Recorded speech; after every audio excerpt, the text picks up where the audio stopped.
Hello my YouTube family. এই গরমে নিজে কি করে ওয়াটারপ্রুফ মেকআপ করব এই বলে বলে তোমরা আমার মাথাই পাগল করে দিয়েছো। তাহলে চলো দেখে দিই। গরমের দিনে বিয়ে বাড়ি মানে বড্ড ঝামেলা, তাই বলি কি আমরা মেকআপ করে সেজে গুজে যাবো না? অবশ্যই যাব। তাহলে আর দেরি কিসের, চলো বসে যাও মেকআপ জিনিসগুলো নিয়ে আর আমার টিউটোরিয়াল দেখে নিজেরাও সেজে নাও। প্রথমেই যে কোনো একটি মাইসেলার ওয়াটার দিয়ে নিজের স্কিনটিকে খুব ভালোভাবে ক্লিন করে নাও। তারপরেই ম্যাজিক্যাল প্রোডাক্ট রিকোডের এই গিফট স্প্রেটা খুব সুন্দরভাবে মিস্ট হিসাবে ব্যবহার করো। এটা তোমাদের স্কিনে খুব সুন্দর একটি গ্রিপ দেবে, যার কারণে কিন্তু মেকআপটা অনেকক্ষণ লং লাস্টিং করবে। এবার তোমাদের কাছে থাকা যে কোনো ময়শ্চারাইজার অ্যাপ্লাই করো। চেষ্টা করবে গরমের দিনে যেন অয়েল ফ্রি ময়শ্চারাইজার হয়, আর অবশ্যই তোমরা সানস্ক্রিনটা কিন্তু একদমই স্কিপ করবে না। এবার আরেকটি ম্যাজিক্যাল প্রোডাক্ট, এটা হচ্ছে রিকোডের লাইফ লাইন মেকআপ মিক্সার। এটা তোমাদের স্কিনে অ্যাপ্লাই করলে গরমের দিনে তোমাদের মেকআপকে ওয়াটারপ্রুফ করবে। প্রোডাক্টের অল ডিটেলস তোমরা কিন্তু আমার ডিসক্রিপশন বক্সে পেয়ে যাবে। আর এই সিরামটা আমার এতটাই ভালো লাগে যে কিছুদিন পরপরই শেষ হয়ে যায়। এটা কিন্তু তোমরা সামার উইন্টার বোথ সিজনে ইউজ করতে পারবে। আর তোমরা এটা পারচেস করতে চাইলে কিন্তু নাইকা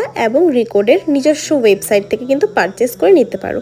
এবার মেইন যেটা দিয়ে আমি বেস করব, আজকের বেস করব হচ্ছে ফরএভার 52 টেন্ডার ক্রিম দিয়ে। কোনো রকম ফাউন্ডেশন ইউজ করব না। যারা কোনো রকম ফাউন্ডেশনের ঝামেলা ছাড়াই যে কোনো একটি বেস ইউজ করতে চাও, যে আমার বেসটাও লং লাস্টিং হবে প্লাস সুপার স্মুথ হবে এবং আমার স্কিনের প্রবলেমগুলোও হাইড হয়ে যাবে, তাদের জন্য কিন্তু এটা একদম সুপার ডুপার প্রোডাক্ট। এই প্রোডাক্টটাও কিন্তু তোমরা ফরএভার 52 ওয়েবসাইটে এবং নাইকা বোথ সাইডে কিন্তু পেয়ে যাবে। ফাউন্ডেশন অথবা কনসিলার ব্লেন্ড করার সময় কখনো ড্র্যাগ করে ব্লেন্ড করবে না, সবসময় ড্যাব ড্যাব করে ব্লেন্ড করবে। ড্র্যাগ করে ব্লেন্ড করলে তোমাদের ভেতরের যে লেয়ারিংটা, মানে স্কিন প্রিপারেশনের সময় যে লেয়ারিংটা তোমরা করেছো সেটা সরে যাবে এবং মেকআপ কিন্তু খুবই বাজে দেখতে লাগবে। আমি কিন্তু শুধুমাত্র একটা সাইডেই ব্লেন্ড করেছি, এতেই তোমরা রেজাল্ট দেখতে পাচ্ছ যে কতটা ভালো কভারেজ। আর এটা কিন্তু ওয়াটারপ্রুফও। আর হ্যাঁ, তোমাদেরকে বলাই হলো না, আজকের মেকআপটা কিন্তু ফুল ওয়াটার রেসিস্ট্যান্ট একটি মেকআপ। তোমাদেরকে কিন্তু ওয়াটার স্প্রে করেও দেখানো হবে। আর সত্যি বলতে তোমাদের যদি একটু হাতে চলে আসে, বিশ্বাস করো এই মেকআপটা করতে বড় জোর 10 থেকে 15 মিনিট সময় লাগে। টেন্ডার ক্রিমটা খুব ভালোভাবে ব্লেন্ড করা হয়ে গেলে এবার আমি একটু করে হাইলাইট করছি। তোমরা চাইলে করতেও পারো, নাও করতে পারো। যদি দিনের বেলার জন্য সাজো তাহলে বলবো হাইলাইটটা স্কিপ করো, আর যদি রাতের জন্য সাজো তাহলে বলবো হাইলাইটটা অবশ্যই ক্যারি করো। এই ক্রিম হাইলাইটটা আমরা যেখানে যেখানে ইউজ করেছি সেখানেই কিন্তু ড্যাব ড্যাব করে ব্লেন্ড করতে হবে, এর বাইরে কিন্তু ব্লেন্ড করা যাবে না। দেখেছো কত সুন্দর ফিনিশিং এসেছে। এবার একটি ফুল ওয়াটার রেসিস্ট্যান্ট পাউডার ইউজ করতে হবে। আমার কাছে যেহেতু কম দামি কোনো পাউডার ছিল না ওয়াটার রেসিস্ট্যান্ট মেকআপের জন্য, তাই আমি এখানে সপারেলের 100% ওয়াটারপ্রুফ পাউডারটা ইউজ করেছিলাম। তোমরা চাইলে এখানে আইমেজিকের অথবা ফরএভার 52 পাউডারগুলো ইউজ করতে পারো। এবার পাউডারটা খুব ভালোভাবে ইউজ করা হয়ে গেলে এখানে আমি ওয়াটার স্প্রে করছি। এর আগে আমি কখনোই সেলফ ওয়াটারপ্রুফ মেকআপ করিনি, শুধুমাত্র তোমাদের রিকোয়েস্টে, তোমাদের কথা রাখতে আজকে তোমাদের জন্য ওয়াটারপ্রুফ মেকআপ করছি। ওয়াটার স্প্রে করা হয়ে গেলে এবার তোমাদের কাছে কিছু ড্রাই টিস্যু রাখবে। ড্রাই টিস্যু দিয়ে তোমাদের স্কিনের এক্সট্রা যে জলটা আছে সেটা কিন্তু ড্যাব ড্যাব করে তুলে নিতে হবে।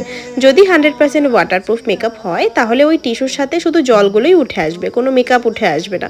আর দেখো আমারটা 100% ওয়াটারপ্রুফই হয়েছে। এই ফার্স্ট টাইম আমি রিকোডের লাইফ লাইন মিক্সার দিয়ে ওয়াটারপ্রুফ মেকআপ করলাম। আমি জানতাম এটা দিয়ে হয়, কিন্তু কখনো ট্রাই করিনি। কিন্তু সত্যি বলতে এত সুন্দর একটা বেস হবে সত্যিই ধারণার বাইরে। এখন দেখো স্কিনটাকে আমি কত জোরে জোরে ড্র্যাগ করছি, তারপরেও কিন্তু মেকআপ একটুও উঠছে না।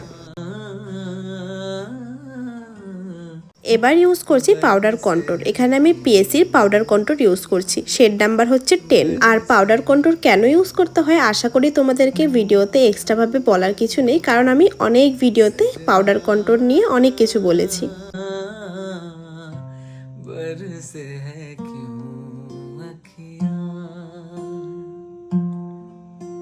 এবার আমার সব থেকে ফেভারিট পার্ট হচ্ছে ব্লাশ। ব্লাশ দিতে আমার এতটাই ভালো লাগে। ব্লাশ যখন তোমরা ব্রাশে নেবে প্রোডাক্টটা, তখন কিন্তু একদম ডিরেক্ট তোমরা গালে ইউজ করবে না কখনোই। তোমরা হাতে কিছুটা ব্রাশের থেকে ঝেড়ে নেবে, এক্সট্রা যেটা প্রোডাক্ট থাকবে সেটাই ইউজ করবে।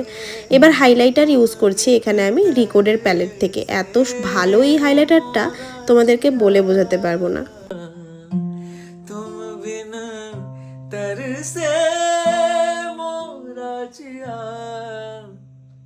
বেস একদম রেডি। এবার আই মেকআপের পালা। আই মেকআপ আমি সব সময় একদম লাইট ওয়েটে করে থাকি, যেটা ডেলি ওয়ারে করি সেটাই আমি করছি।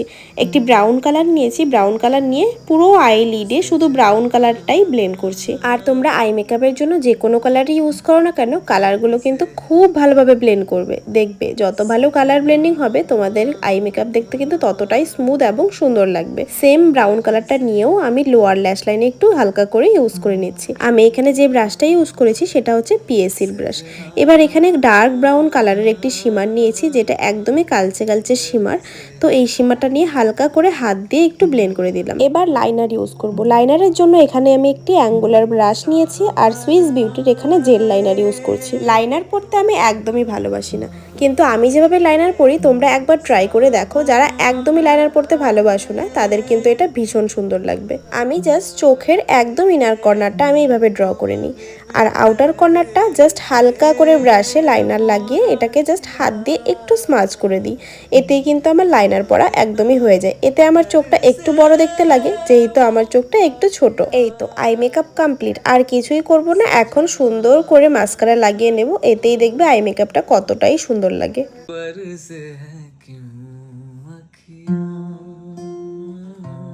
আর আইব্রো আমি একদম ড্র করি না। মেকআপ করার সময় যে পাউডার ফাউন্ডেশনগুলো আইব্রোতে লেগে থাকে সেটাকে স্পুলি দিয়ে একটু স্মাচ করে নিই, তাতেই হয়ে যায়। এবার লিপস্টিক পরার পালা। এবার লিপস্টিক শেডটা তোমরা জানতে চাও? এই লিপস্টিক শেডটা আমার ভীষণ পছন্দের। এটা হলো পিএসি নটি ডডল কিছু একটা এরকম স্পেলিং আছে। তোমরা পিএসি মিনি লিপস্টিক সার্চ করবে, এটা পেয়ে যাবে। এবার ফার্স্টেই যে গ্রিপ স্প্রেটা ইউজ করেছিলাম সেটা অ্যাজ এ মেকআপ ফিক্সার হিসাবে ইউজ করছি। এই তো আমার মেকআপ হয়ে গেছে। এবার মনে হলো যে একটা টিপ পরি, তাহলে আরো বেশি ভালো লাগবে। টিপটা পরাতে আমার মনে হচ্ছে আরো বেশি ভালো লাগছে। আর এই হলো ফাইনাল লুক। তোমাদের কেমন লাগলো আজকের এই সফট মেকআপ লুকটি অবশ্যই জানিও। এরকম টিউটোরিয়াল কি তোমরা আরো দেখতে চাও? তাহলে কিন্তু অবশ্যই জানিও। তো চলো দেখা হচ্ছে পরের সুন্দর করে একটি ভিডিওতে।